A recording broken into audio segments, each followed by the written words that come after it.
ಗೆಳೆಯರೆ, ಇವತ್ತು ಒಂದು ಅದ್ಭುತ ಫ್ಯಾಕ್ಟರಿ ಪ್ರಯಾಣ ಮಾಡುತ್ತಾ ಇದ್ದೇವೆ. ನಿಮಗೆ ಈಗಾಗಲೇ ಟೈಟಲ್ ಮತ್ತು ತಂಬ್ಲೈನ್ ನೋಡಿ ಈ ಫ್ಯಾಕ್ಟರಿ ಪ್ರಯಾಣ ಯಾವುದು ಅಂತ ಗೊತ್ತಾಗಿರುತ್ತೆ. ಸಂಪೂರ್ಣ ಭಾರತ ದೇಶದ ಜನತೆಯ ಅಚ್ಚುಮೆಚ್ಚಿನ ವಸ್ತು ಬೆಳ್ಳಿ. ಇವತ್ತಿನ ವಿಡಿಯೋದ ಟಾಪಿಕ್ ಬೆಳ್ಳಿ ಕಾರ್ಖಾನೆಯ ಪ್ರಯಾಣ. ಈ ಗಟ್ಟಿ ಗಟ್ಟಿ ಆಗಿರುವ ಬೆಳ್ಳಿಯ ಬಿಸ್ಕತ್ ಅಥವಾ ಬಾರ್ಗಳು ಮಷೀನಿಂದ ಹೊರಗಡೆ ಬರ್ತಾ ಇರೋದನ್ನ ನೋಡೋಕೆ ಎಷ್ಟು ಖುಷಿ ಆಗುತ್ತೆ, ಕಣ್ಣು ತಂಪಾಗುತ್ತೆ. ಗೆಳೆಯರೆ, ನಿಮಗೆ ಗೊತ್ತಾ, ಒಂದು ಸ್ಟ್ಯಾಟಿಸ್ಟಿಕ್ಸ್ ರಿಪೋರ್ಟ್ ಹೇಳುತ್ತೆ ಭಾರತ ದೇಶದಲ್ಲಿ ಬೆಳ್ಳಿ ಎಲ್ಲರಿಗೂ ಇಷ್ಟ. ಆದ್ರೆ ಕಾರ್ಖಾನೆಯಲ್ಲಿ ಬೆಳ್ಳಿ ಹೇಗೆ ತಯಾರು ಮಾಡ್ತಾರೆ ಅಂತ ಗೊತ್ತಿರೋದು ಕೇವಲ 0.5% ಜನಗಳಿಗಷ್ಟೇ ಅಂತೆ. ಆದ್ರೆ ಇವತ್ತು ಈ ವಿಡಿಯೋದಿಂದ 100% ಜನಗಳಿಗೆ ಬೆಳ್ಳಿ ಹೇಗೆ ಕಾರ್ಖಾನೆಯಲ್ಲಿ ತಯಾರಾಗುತ್ತೆ ಅಂತ ಮಾಹಿತಿ ಸಿಗುತ್ತೆ. ಒಂದಂತೂ ಸತ್ಯ, ಬೆಳ್ಳಿ ಸಿಗೋದು ಅಷ್ಟು ಸುಲಭದ ಕೆಲಸನೇ ಅಲ್ಲ. ಈ ಬೆಳ್ಳಿ ಸಿಗೋದಕ್ಕೆ ಕಾರ್ಖಾನೆಯವರು ದೊಡ್ಡ ಸರ್ಕಸ್ಸೇ ಮಾಡಬೇಕು. ಹಾಗಾದ್ರೆ ಬನ್ನಿ ಗೆಳೆಯರೆ, ಹೆಚ್ಚು ಸಮಯ ವ್ಯರ್ಥ ಮಾಡೋದು ಬೇಡ, ಬೆಳ್ಳಿ ಕಾರ್ಖಾನೆಯ ಪ್ರಯಾಣ ಶುರು ಮಾಡಿ ಬಿಡೋಣ. ಗೆಳೆಯರೆ, ಬೆಳ್ಳಿ ತಯಾರಿಕೆಯ ಮೊದಲ ಹಂತನೇ ಸೂಪರ್ ಇಂಟ್ರೆಸ್ಟಿಂಗ್ ಆಗಿದೆ. ಮೊದಲ ಹಂತ ಸಿಲ್ವರ್ ಓರ್ ಕಲೆಕ್ಷನ್, ಕನ್ನಡದಲ್ಲಿ ಬೆಳ್ಳಿಯ ಅದಿರು ಸಂಗ್ರಹಣೆ. ಗೆಳೆಯರೆ, ಬೆಳ್ಳಿ ಮಾನವ ನಿರ್ಮಿತ ಅಲ್ಲ, ಪರಿಸರ ನಿರ್ಮಿತ. ಬೆಳ್ಳಿ ನೇರವಾಗಿ ಪ್ಯೂರ್ ಆಗಿ ಕಲ್ಲುಗಳಲ್ಲಿ ಸಿಗೋದಿಲ್ಲ. ಅದು ಯಾವಾಗಲೂ ಇತರೆ ಲೋಹದ ಜೊತೆ ಮಿಕ್ಸ್ ಆಗಿ ಬಿಡುತ್ತದೆ. ಉದಾಹರಣೆಗೆ ಸೀಸಾ, ಜಿಂಕ್, ತಾಮ್ರದ ಜೊತೆ ಬೆಳ್ಳಿ ಕೂಡ ಮಿಕ್ಸ್ ಆಗಿರುತ್ತೆ.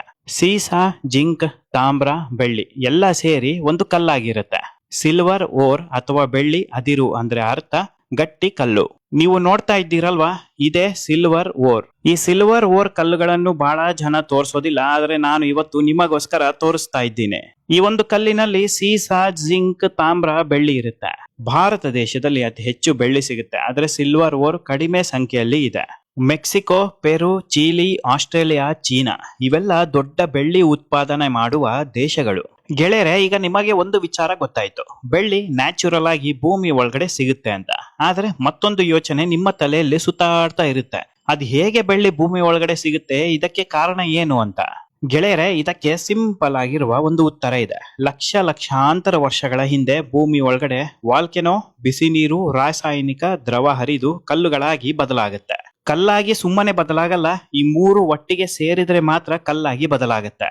ನೈಸರ್ಗಿಕ ರಿಯಾಕ್ಷನ್ ಆಗಿ ಕಲ್ಲಿನಲ್ಲಿ ಸೀಸಾ, ಜಿಂಕ್, ತಾಮ್ರ ಮತ್ತು ಬೆಳ್ಳಿ ಉತ್ಪತ್ತಿಯಾಗುತ್ತೆ. ಗಣಿಗಾರಿಕೆ ಮಾಡಿ ಸಿಲ್ವರ್ ಓರ್ ಕಲ್ಲುಗಳನ್ನು ಹೊರತರ್ತಾರೆ. ಈ ಸಿಲ್ವರ್ ಓರ್ ಕಲ್ಲುಗಳು ದೊಡ್ಡ ಪ್ರಮಾಣದಲ್ಲೂ ಕೂಡ ಸಿಗುತ್ತೆ, ಸಣ್ಣ ಪ್ರಮಾಣದಲ್ಲೂ ಕೂಡ ಸಿಗುತ್ತೆ. ಗೆಳೆಯರೆ, ನಿಮಗೆಲ್ಲರಿಗೂ ಒಂದು ಕುತೂಹಲಕಾರಿ ಒಂದು ವಿಚಾರ ಹೇಳ.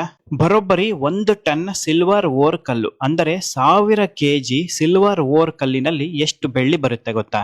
1000 kg ಸಿಲ್ವರ್ ಓರ್ ಕಲ್ಲು ಅಂದ ಮೇಲೆ ಎಲ್ಲರೂ ಯೋಚನೆ ಮಾಡೋದು ಸಾಕಷ್ಟು kg ಬೆಳ್ಳಿ ಬರುತ್ತೆ ಅಂತ. ಆದ್ರೆ 1000 kg ಸಿಲ್ವರ್ ಓರಿನಲ್ಲಿ ಬೆಳ್ಳಿ ಹೊರಗಡೆ ಬರೋದು ಕೇವಲ 200ರಿಂದ 400 ಗ್ರಾಂ ಸಿಲ್ವರ್ ಅಷ್ಟೇ. 1000 kg ಸಿಲ್ವರ್ ಓರ್ ಕಲ್ಲಿನಲ್ಲಿ ಕೇವಲ 200ರಿಂದ 400, ಎಲ್ಲಿಂದ ಎಲ್ಲಿಗೆ ಲೆಕ್ಕ? ಇದೇ ಕಾರಣಕ್ಕೆ ಬೆಳ್ಳಿ ದುಬಾರಿ. ಗೆಳೆಯರೆ, ಪ್ರಪಂಚದಲ್ಲಿ ನ್ಯಾಚುರಲ್ ಆಗಿ ಸಿಗುವ ಯಾವುದೇ ವಸ್ತು ಇದ್ರೂ ಕೂಡ ಕಡಿಮೆ ಪ್ರಮಾಣದಲ್ಲೇ ಸಿಗುತ್ತೆ ಹೊರತು ಜಾಸ್ತಿ ಪ್ರಮಾಣದಲ್ಲಿ ಸಿಗೋದಿಲ್ಲ. ಮಾನವ ನಿರ್ಮಿತ ವಸ್ತುಗಳು ಮಾತ್ರ ಅನ್ಲಿಮಿಟೆಡ್ ಆಗಿ ಸಿಗುತ್ತೆ. ಗಣಿಯಲ್ಲಿ ಸಿಕ್ಕ ಈ ಸಿಲ್ವರ್ ಓರ್ ಕಲ್ಲುಗಳು ನೇರವಾಗಿ ಕಾರ್ಖಾನೆಗೆ ಬರುತ್ತೆ. ಬೆಳ್ಳಿಯನ್ನು ಹೊರ ತೆಗಿಬೇಕು ಅಂದರೆ ಕಲ್ಲುಗಳನ್ನು ಪುಡಿ ಮಾಡಲೇಬೇಕು. ಕಲ್ಲನ್ನು ಕ್ರಷಿಂಗ್ ಮಷಿನ್ ಒಳಗಡೆ ಹಾಕ್ತಾರೆ. ನಿಮಗೆಲ್ಲರಿಗೂ ಗೊತ್ತಿರುವ ಹಾಗೆ ನನ್ನದೊಂದು ಅಫಿಷಿಯಲ್ ಫೇಸ್ಬುಕ್ ಪೇಜ್ ಇದೆ, ಸುಧೀಂದ್ರ ಎಕ್ಸ್ಪ್ಲೋರರ್ ಅಂತ. ಅದನ್ನು ನೀವೇನು ಫಾಲೋ ಮಾಡಿಲ್ಲ ಅಂದ್ರೆ ಫಾಲೋ ಮಾಡಿ, ಮತ್ತು ಈ ವಿಡಿಯೋಗೆ ಒಂದು ಲೈಕ್ ಕೊಡಿ, ಶೇರ್ ಮಾಡಿ, ಸಬ್ಸ್ಕ್ರೈಬ್ ಆಗಿ ಬೆಲ್ ಐಕಾನ್ ಪ್ರೆಸ್ ಮಾಡೋದನ್ನ ಮರೆಯಲೇಬೇಡಿ. ಈ ಕ್ರಷಿಂಗ್ ಮಷಿನ್ಗಳು ಎಷ್ಟು ಪವರ್ಫುಲ್ ಅಂತಂದ್ರೆ ಸಿಲ್ವರ್ ಓರ್ ಕಲ್ಲುಗಳನ್ನು ಪುಡಿ ಪುಡಿಯಾಗಿ ಮಾಡಿಬಿಡುತ್ತೆ, ಪೌಡರ್ ಹಂತಕ್ಕೆ ತಂದು ಬಿಡುತ್ತೆ. ಈ ಒಂದು ಪೌಡರ್ ಅಲ್ಲಿ ಬೆಳ್ಳಿನೂ ಇದೆ, ಜಿಂಕ್ ಇದೆ, ಸೀಸಾ ಇದೆ, ತಾಮ್ರನೂ ಇದೆ. ಈ 4 ಲೋಹವನ್ನು ಹೇಗೆ ಬೇರ್ಪಡಿಸ್ತಾರೆ ಗೊತ್ತಾ? 4 ಲೋಹವನ್ನು ಬೇರ್ಪಡಿಸೋದಕ್ಕೆ ಕಾರ್ಖಾನೆಯಲ್ಲಿ ವಿಶೇಷವಾದ ಕೆಮಿಕಲ್ ಸೊಲ್ಯೂಷನ್ಸ್ ಗಳನ್ನು ಬಳಸ್ತಾರೆ. ಲೋಹ ಎಲ್ಲ ಮಿಕ್ಸ್ ಆಗಿರುವ ಪುಡಿಗೆ ಕೆಮಿಕಲ್ ಸೊಲ್ಯೂಷನ್ಸ್ ಅನ್ನು ಸ್ಪ್ರೇ ಮಾಡಿದಾಗ ಬೆಳ್ಳಿ, ಜಿಂಕ್, ಸೀಸಾ, ತಾಮ್ರ ಎಲ್ಲ ಬೇರೆ ಬೇರೆ ಆಗುತ್ತೆ. ಸಿಲ್ವರ್ ಓರ್ ಕಲ್ಲಿನ ಮೇಲೆ ಈ ಕೆಮಿಕಲ್ ಸೊಲ್ಯೂಷನ್ ಸ್ಪ್ರೇ ಮಾಡಿದಾಗ 4 ಲೋಹಗಳು ಯಾವುದಕ್ಕೂ ಮಿಕ್ಸ್ ಆಗದೆ ಸಪರೇಟ್ ಆಗಿ ಬಿಡುತ್ತೆ. 4 ಲೋಹಗಳು ಒಂದಕ್ಕೆ ಒಂದು ಅಂಟಿಕೊಳ್ಳದ ಹಾಗೆ ಈ ಕೆಮಿಕಲ್ ಮಾಡುತ್ತೆ. ಬೆಳ್ಳಿ ಪುಡಿ ಒಂದು ಕಡೆ ಹೋಗುತ್ತೆ, ಜಿಂಕ್ ಪುಡಿ ಮತ್ತೊಂದು ಕಡೆ ಹೋಗುತ್ತೆ, ಸೀಸಾ, ತಾಮ್ರ ಕೂಡ ಮತ್ತೊಂದು ಕಂಟೈನರ್ಸ್ಗೆ ಹೋಗುತ್ತೆ. ಕಾರ್ಖಾನೆಯಲ್ಲಿ ಎಲ್ಲವೂ ಮಷಿನ್ಗಳೇ ನೋಡ್ಕೊಳ್ಳುತ್ತೆ. ಈ ಒಂದು ಪ್ರೊಸೆಸ್ ಮಷೀನ್ ಅಲ್ಲೇ ಮಾಡಬೇಕು. ಕಾರ್ಖಾನೆಯಲ್ಲಿ ಕೆಲಸದವರು ಮಾಡೋದು ತುಂಬಾ ಕಷ್ಟ ಆಗುತ್ತೆ. ಮುಂದಿನ ಹಂತ ಯಾವ್ದಪ್ಪ ಅಂತಂದ್ರೆ ಎಲೆಕ್ಟ್ರೋಲಿಸಿಸ್ ಪ್ರೊಸೆಸ್. ಬೇರ್ಪಟ್ಟ ಬೆಳ್ಳಿ ಪುಡಿಯಲ್ಲಿ ಸಾಕಷ್ಟು ಇಂಪ್ಯೂರಿಟೀಸ್ ಇರುತ್ತೆ, ಅಂದರೆ ಧೂಳು ಮಣ್ಣು ಎಲ್ಲವೂ ಇರುತ್ತೆ. ಹಾಗಾಗಿ ಇದನ್ನು ಎಲೆಕ್ಟ್ರೋಲಿಸಿಸ್ ಪ್ರೊಸೆಸ್ ಮಷಿನ್ ಒಳಗಡೆ ಹಾಕ್ತಾರೆ. ಈ ಒಂದು ಮಷಿನ್ ಏನ್ ಮಾಡುತ್ತೆ ಅಂತಂದ್ರೆ ಬೆಳ್ಳಿಯ ಮೇಲೆ ವಿದ್ಯುತ್ ಕರೆಂಟ್ ಅನ್ನು ಹರಿಸುತ್ತೆ. ವಿದ್ಯುತ್ ಹರಿಸಿದ ಮೇಲೆ ಪ್ಯೂರ್ ಆಗಿರುವ ಬೆಳ್ಳಿ ಒಂದು ಕಡೆ ಹೋಗುತ್ತೆ, ಇಂಪ್ಯೂರಿಟೀಸ್ ಲೋ ಕ್ವಾಲಿಟಿ ಬೆಳ್ಳಿ ಮತ್ತು ಅದರಲ್ಲಿರುವ ಕಸ ಕಡ್ಡಿಗಳು ಮತ್ತೊಂದು ಕಡೆ ಜಾರುತ್ತೆ. ಈ ಒಂದು ಹಂತ ತುಂಬಾ ಮುಖ್ಯವಾದ ಹಂತ. ಇದರಲ್ಲಿ ಸ್ವಲ್ಪ ಇಂಪ್ಯೂರಿಟೀಸ್ ಪ್ಯೂರ್ ಆಗಿರುವ ಬೆಳ್ಳಿಗೆ ಸೇರಿಕೊಂಡರೆ ಬೆಳ್ಳಿಯ ಗುಣಮಟ್ಟ ತುಂಬಾ ಕಮ್ಮಿ ಆಗಿಬಿಡುತ್ತೆ. ಅಷ್ಟೇ ಅಲ್ಲ, ಬೆಳ್ಳಿಯ ಕಲರ್ ಕೂಡ ಸ್ವಲ್ಪ ಸ್ವಲ್ಪ ಕಪ್ಪಾಗುತ್ತೆ. ಹೊರಗಡೆ ಬಂದ ಶುದ್ಧ ಬೆಳ್ಳಿಯ ಪುಡಿಯನ್ನು ಮುಂದಿನ ಹಂತಕ್ಕೆ ಕಳಿಸಲಾಗುತ್ತೆ. ಮುಂದಿನ ಹಂತ ಯಾವ್ದಪ್ಪ ಅಂತಂದ್ರೆ ಕರಗಿಸುವ ಯಂತ್ರ, ಮೆಲ್ಟಿಂಗ್ ಮಷಿನ್. ಗೆಳೆಯರೆ, ಕಾರ್ಖಾನೆಯಲ್ಲಿ 0.1 ಗ್ರಾಮ್ ಅಷ್ಟು ಬೆಳ್ಳಿ ಪುಡಿ ಎಲ್ಲೂ ಕೂಡ ವೇಸ್ಟ್ ಆಗದಂತೆ ನೋಡ್ಕೊಂತಾರೆ. ಕಾರ್ಖಾನೆಯಲ್ಲಿ ಕೆಲಸ ಮಾಡುವ ಕಾರ್ಮಿಕರು ಅಥವಾ ಕೆಲಸಗಾರರು ಕೂಡ ವಿಶೇಷವಾದ ಒಂದು ಗ್ಲೌಸ್ ಹಾಕೊಂಡಿರ್ತಾರೆ. ಈ ಒಂದು ಗ್ಲೌಸ್ಗೆ ಬೆಳ್ಳಿ ಪುಡಿ ಅಂಟೋದಿಲ್ಲ, ವಿರುದ್ಧವಾಗಿ ಕೆಲಸ ಮಾಡುತ್ತೆ. ಗ್ಲೌಸ್ಗೆ ಏನಾದ್ರೂ ಬೆಳ್ಳಿ ಪುಡಿ ಅಂಟ್ಬಿಟ್ರೆ ಲಾಸ್ ಆಗುತ್ತೆ ಅಂತ ಬೆಳ್ಳಿ ಪುಡಿಯನ್ನು ಕರಗಿಸುವ ಯಂತ್ರಕ್ಕೆ ಬೆಳ್ಳಿ ಪುಡಿಯನ್ನು ಹಾಕ್ತಾರೆ. ಈ ಒಂದು ಮೆಲ್ಟಿಂಗ್ ಮಷಿನ್ಗಳು ಬೆಳ್ಳಿ ಪುಡಿನ 1000 ಡಿಗ್ರಿ ಸೆಲ್ಸಿಯಸ್ಗೂ ಹೆಚ್ಚು ಡಿಗ್ರಿಯಲ್ಲಿ ಕುದಿಸುತ್ತೆ. ಸ್ವಲ್ಪ ಸಮಯದಲ್ಲಿ ಬೆಳ್ಳಿ ಪುಡಿ ರೆಡ್ ಮತ್ತು ಗೋಲ್ಡನ್ ಲಿಕ್ವಿಡ್ ಆಗಿ ಬದಲಾಗುತ್ತೆ.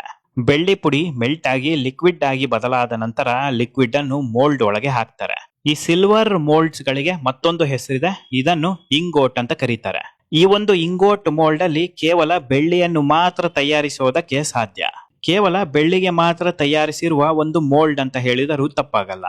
ಸುಮಾರು 20 ರಿಂದ 40 ನಿಮಿಷದಲ್ಲಿ ಮೋಲ್ಡ್ ಒಳಗೆ ಲಿಕ್ವಿಡ್ ಇಂದ ಮತ್ತೆ ಸಿಲ್ವರ್ ಆಗಿ ಬದಲಾಗುತ್ತೆ. ಗೆಳೆಯರೆ, ಕಾರ್ಖಾನೆಯಲ್ಲಿ ಕೇವಲ ಒಂದೇ ರೀತಿಯ, ಒಂದೇ ತೂಕದ, ಒಂದೇ ಗಾತ್ರದ ಮೋಲ್ಡ್ಗಳು ಇರೋದಿಲ್ಲ.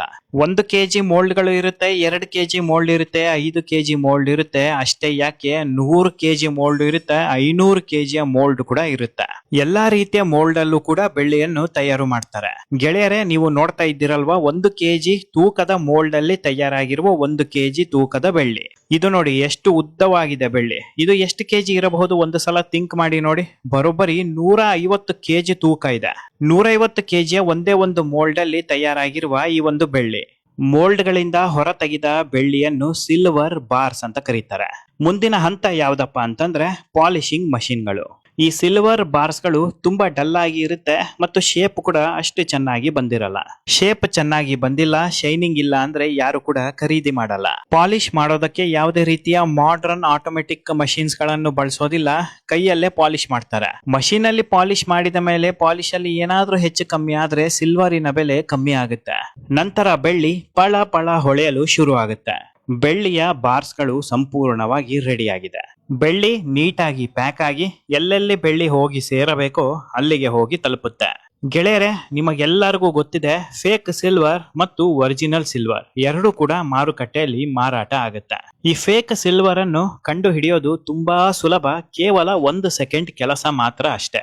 ಗೆಳೆಯರೆ, ಒರಿಜಿನಲ್ ಸಿಲ್ವರ್ ಮ್ಯಾಗ್ನೆಟಿಗೆ ಅಂಟಿಕೊಳ್ಳಲ್ಲ, ಫೇಕ್ ಸಿಲ್ವರ್ ಮ್ಯಾಗ್ನೆಟಿಗೆ ಅಂಟುತ್ತೆ. ಈ ಫೇಕ್ ಸಿಲ್ವರ್ ಮ್ಯಾಗ್ನೆಟಿಗೆ ಯಾಕೆ ಅಂಟುತ್ತೆ ಅಂತಂದ್ರೆ, ಈ ಫೇಕ್ ಸಿಲ್ವರ್ ಅಲ್ಲಿ ತಾಮ್ರ, ನಿಕಲ್, ಕಬ್ಬಿಣ ಮಿಕ್ಸ್ ಮಾಡಿ ಬೆಳ್ಳಿಯನ್ನು ತಯಾರಿಸಿರ್ತಾರೆ, ಅದಕ್ಕೆ ಮ್ಯಾಗ್ನೆಟಿಗೆ ಅಂಟುತ್ತೆ. ನೀವು ಒಂದು ಸಲ ಈ ಟೆಸ್ಟ್ ಅನ್ನು ಮಾಡಿ ನೋಡಿ, ನಿಮಗೆ ರಿಸಲ್ಟ್ ಗೊತ್ತಾಗುತ್ತೆ. ಗೆಳೆಯರೆ, ಬೆಳ್ಳಿ ಪ್ರಕೃತಿ ಕೊಟ್ಟ ಸಂಪತ್ತು ಮತ್ತು ಮಾನವನ ಶ್ರಮ ಎರಡೂ ಸೇರಿದ್ರೆ ಮಾತ್ರ ಬೆಳ್ಳಿ ಹೊರಗಡೆ ಬರೋದು. ಗೆಳೆಯರೆ, ಈಗ ನೀವು ಹೇಳಿ, ಬೆಳ್ಳಿ ಕಾರ್ಖಾನೆಯ ಪ್ರಯಾಣದ ವಿಡಿಯೋ ಹೇಗಿತ್ತು? ಮುಂಬರುವ ವಿಡಿಯೋಗಳಲ್ಲಿ ಯಾವ ಕಾರ್ಖಾನೆಯ ಪ್ರಯಾಣವನ್ನು ನೀವು ನೋಡಲು ಬಯಸುತ್ತೀರಾ? ದಯವಿಟ್ಟು ಕಮೆಂಟ್ ಮೂಲಕ ತಿಳಿಸೋದನ್ನ ಮರೆಯಬೇಡಿ. ನಾನು ಈ ಹಿಂದೆ ಮಾಡಿರುವ ಕಾರ್ಖಾನೆ ವಿಡಿಯೋಗಳನ್ನು ನೀವಿನ್ನೂ ನೋಡಿಲ್ಲ ಅಂದ್ರೆ ಡಿಸ್ಕ್ರಿಪ್ಷನ್ ಬಾಕ್ಸ್ ಅಲ್ಲಿ ವಿಡಿಯೋದ ಲಿಂಕ್ ಇರುತ್ತೆ, ಒಂದು ಸಲ ಚೆಕ್ ಮಾಡಿ. ಗೆಳೆಯರೆ, ನಿಮಗೆಲ್ಲರಿಗೂ ಗೊತ್ತಿರುವ ಹಾಗೆ ನನ್ನದೊಂದು ಅಫಿಷಿಯಲ್ ಫೇಸ್ಬುಕ್ ಪೇಜ್ ಇದೆ, ಸುಧೀಂದ್ರ ಎಕ್ಸ್ಪ್ಲೋರರ್ ಅಂತ. ಅದನ್ನು ಫಾಲೋ ಮಾಡಿಲ್ಲ ಅಂದ್ರೆ ಈಗಲೇ ಫಾಲೋ ಮಾಡಿ. Facebook page link description box ಅಲ್ಲಿ ಇರುತ್ತೆ. ಇದೇ ರೀತಿ ಇಂಟ್ರೆಸ್ಟಿಂಗ್ ವಿಚಾರದೊಂದಿಗೆ ಖಂಡಿತ ನಿಮ್ಮ ಮುಂದೆ ಮತ್ತೊಂದು ಹೊಸ ವಿಡಿಯೋದ ಜೊತೆ ಬರ್ತೇನೆ. ನಿಮ್ಮ ಅಮೂಲ್ಯವಾದ ಸಮಯವನ್ನು ಖರ್ಚು ಮಾಡಿ ಈ ವಿಡಿಯೋ ನೋಡಿದ್ದಕ್ಕಾಗಿ ನನ್ನ ಹೃದಯಪೂರ್ವಕ ಧನ್ಯವಾದಗಳು.